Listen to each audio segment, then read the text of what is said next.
não sei por que caminho seguir, tô perdida, não sei se eu vou por aqui, se eu vou por ali, se eu vou por essa profissão, se eu não vou, se eu vou morar não sei aonde. Qualquer decisão que você for tomar, precisa consultar o corpo. Vamos entrar nessa ideia um pouco do Ocidente, do mental, né, da razão, da mente e do corpo, né? Porque a gente tem essa mania de meio que fragmentar essas duas partes, né? O corpo é separado da nossa mente, né? Você fala, nossa, mas minha cabeça... Cara, sua cabeça faz parte do seu corpo, né? Então, nessa linha de pensamento, né, meio fragmentada, vamos tentar unir a nossa razão com o nosso emocional, com o nosso físico, né? Porque a gente trata muito o corpo como simplesmente uma ferramenta para a gente realizar as coisas do dia a dia. É basicamente assim que a gente trata o nosso corpo. E a gente assume, a gente faz escolhas para nossa vida baseada única e exclusivamente na nossa cabeça. Tipo, essa ideia é genial, eu vou por aí. Eu quero fazer isso, eu vou ali e nem me questiono pro meu corpo se o meu corpo vai conseguir sustentar a minha decisão. Então, antes de tomar qualquer decisão, primeiro tem que consultar o corpo. Então, assim, exercícios simples, sabe? Sentar em qualquer lugar, né? Fecha os olhos, respira e afirma para si mesmo. A ideia é tal. Vamos supor, eu quero mudar para essa profissão porque essa profissão vai me dar dinheiro. Aí pergunta pro seu corpo. Se o seu corpo começar a doer, começar a travar trapézio, se começar o coração a acelerar e dor nas costas, aí você fala, não, então essa decisão parece linda racionalmente, mas o meu corpo não vai conseguir sustentar esse caminho. Aí se você teimar e seguir esse caminho, você vai lá na frente, né, e vai se fuder. Porque você vai falar, cara, o que eu tô fazendo aqui? Aí você vai chegar no momento que você vai fazer essa pergunta pra si, que é, o que eu estou fazendo aqui? Não ouvi o corpo tava gritando, dizendo que aquele não era um caminho pra seguir, e você foi lá e insistiu. Mesma coisa você vai fazer afirmando uma outra direção. Tipo, eu quero mudar pra tal lugar. Aí se o seu corpo relaxar, se o trapézio largar as orelhas, né? Se o seu maxilar relaxar, se você sentir uma paz no coração, quentinho no peito, é por aí que você vai seguir. Como a gente tem essa separação, né, muito arraigada na nossa cultura, como eu falei, da mente, né, em algum lugar que não seja no corpo, a gente acaba seguindo, às vezes até guiando a nossa vida inteira por um caminho que o corpo está gritando, e a gente só vai conseguir ouvir o que o corpo diz quando ele já tá numa dor crônica. Você fala, gente, mas por que eu tenho essa dor aqui? Toda vez essa dor? Porque você tá num caminho que o seu corpo não consegue sustentar. A gente vai vivendo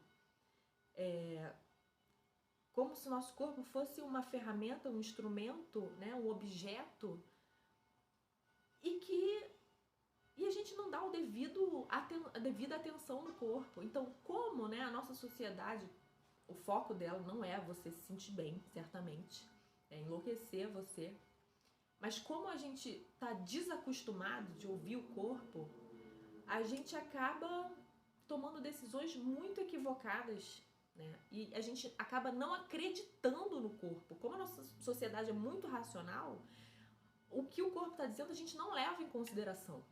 Aí a gente decide que agora eu vou malhar todos os dias, porque eu vou ficar com o corpo tal, e aí eu vou fazer isso, vou pegar 500 mil pesos e não sei o que, aí você tá lá. Aí de repente seu joelho acabou, sua lombar tá ferrada. Aí você fala, mas gente, eu tô com essa dor na lombar, não sei o que. Claro, você seguiu uma ideia que o seu corpo não consegue sustentar. Eu vou fazer jejum todos os dias de manhã. Você acorda com fome. Aí você vai e toma um café. Aí seu estômago fica ferrado. Você dor no estômago. Aí você fala, mas por que eu tô com essa dor? Porque o seu corpo tá gritando, o seu corpo tá com fome. E você não ouve o seu corpo. Você segue uma ideia, ou uma ideia da internet, ou uma ideia que alguém te falou, ou porque você ouviu que jejum é bom, ou que não sei o quê. Nada contra jejum, tá? Eu não tô questionando se isso é bom pra você, porque nem tudo é bom pra todo mundo. O poder de pequenos exercícios, a gente muitas vezes negligencia. Né? Por exemplo, o yoga.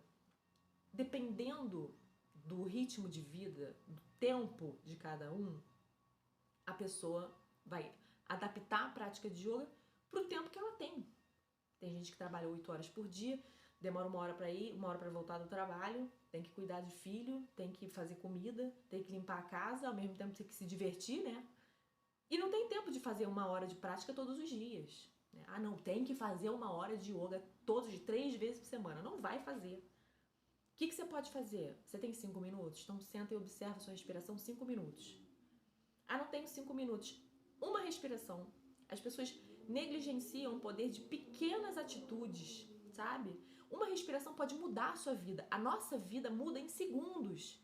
A nossa vida não muda de um tempo... A nossa vida vai mudando, mas assim, mudanças drásticas acontecem em segundos. Um acidente, você piscou, morreu. Escorregou 3 segundos, quebra um pé, né? 1 segundo, pronto, engravidou. Tipo, a sua vida muda 360 graus em segundos. E uma respiração pode mudar a sua vida totalmente, entendeu? Se você, sei lá, tá num assalto e o cara tá armado, você reage na hora, você pode morrer. Agora, o mais importante é isso, é você lembrar de respirar uma vez. Aí você respira uma vez, cara, você vai mudar o seu destino com uma respiração, né? Então, esse exercício de perguntar pro corpo parece super simples, né? Vou fazer uma afirmação e vou ouvir o meu corpo. Só que o que acontece é que a gente está tão desconectado com o corpo que a gente não consegue ouvir. Às vezes a gente vai fazer uma afirmação e fala, ai, não aconteceu nada. Não aconteceu nada, tá aí teu corpo gritando e você não ouve. Então, como a gente está muito desconectado do corpo, a gente acaba chegando em lugares de dores crônicas por causa de um ideal que a gente vai conseguir, porque a nossa cabeça faz todo sentido. Academia, né, como eu dei o exemplo, então o próprio yoga. Né? Uma vez eu fiz um teacher training de Ashtanga. É minha formação em Hatha, mas eu quis conhecer mais o Ashtanga e fui estudar. Aí era 1 mês de aula intensiva, assim, e eu sempre observo o limite do meu corpo. Eu nunca quero fazer grandes malabares, grandes posturas do yoga. Não é meu objetivo ficar no escorpião, não é. Lá na minha turma, 2 pessoas se machucaram sério com esse objetivo de não, vou, assim, Ashtanga todo dia, série A, B, C, D, E, H, vou lá, não sei o que, escorpião, não sei o que lá. Na minha turma tinha 2 pessoas com a coluna acabada, porque tentou chegar num lugar ideal que não existe, que o seu corpo não vai acompanhar.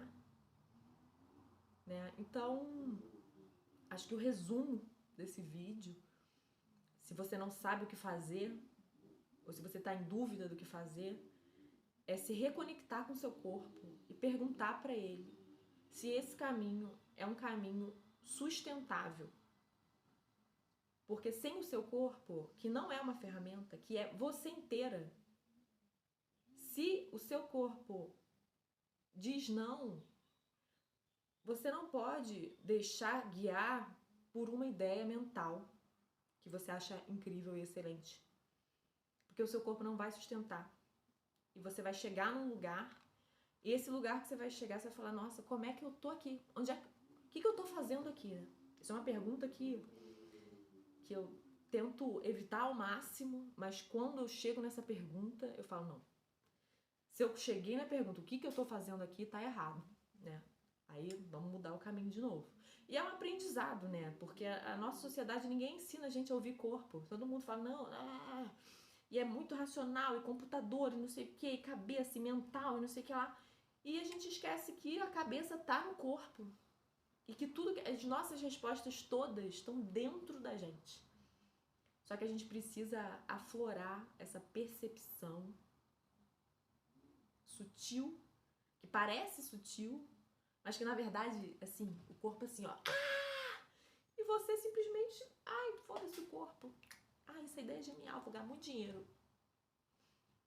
Aí, seu corpo dá um jeito, um joelho, uma lombar, um trapézio, uma coisa crônica, um negócio que você fala, gente, mas de onde é que surgiu isso? Surgiu da nossa ignorância mesmo, de ignorar os sinais do nosso corpo.